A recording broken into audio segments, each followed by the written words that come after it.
बिस्मिल्लाहिर्रहमानिर्रहीम। 7 habits of highly effective people. Habit number 2, beginning with the and in mind. शुरू करने से पहले इख्तिताम का ज़रूर सोचें।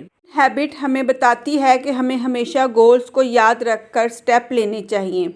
जैसे एक अच्छा और ख़ूबसूरत घर बनाने के लिए एक अच्छे ब्लू प्रिंट या नक्शे की ज़रूरत होती है, इसी तरह लाइफ को भी ब्यूटीफुल बनाने के लिए एक अच्छे ब्लू प्रिंट या नक्शे की ज़रूरत होती है।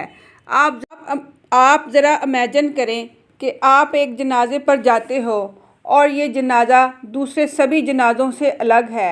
इसमें एक कफन में लिपटी एक डेड बॉडी के सामने खड़े हो और वो बॉडी आपकी ही है, तो इस वक्त आप अपने आप को देखकर क्या बोलना पसंद करोगे? ये बहुत ही इम्पैक्टफुल क्वेश्चन है कि क्या आप अभी वो कर रहे हो जो आप उस वक़्त अपने आप को देखकर बोलना पसंद करोगे।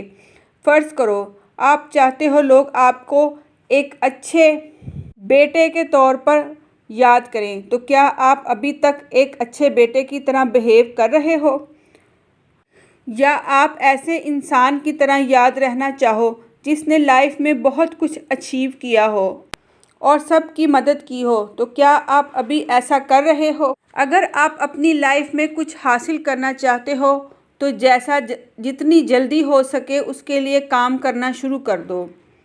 इम्पैक्टिव लोग हमेशा पहले इंजाम को प्लान करते हैं और फिर काम करना शुरू करते हैं और बहुत पहले से ही उसके लिए काम करना शुरू कर देते हैं।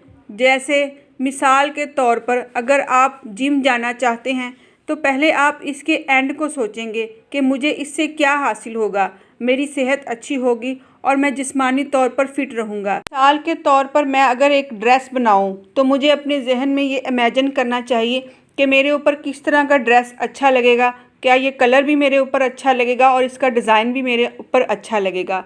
यही इमेजिनेशन होती है जो हमें एंड तक लेकर चलती है। इसलिए कोई भी काम शुरू करने से पहले उसके आफ्टर इफ़ेक्ट को ज़रूर जहन में रखें। Beginning with the and in the mind. मुझे उम्मीद है कि आपको मेरी वीडियो पसंद आई होगी।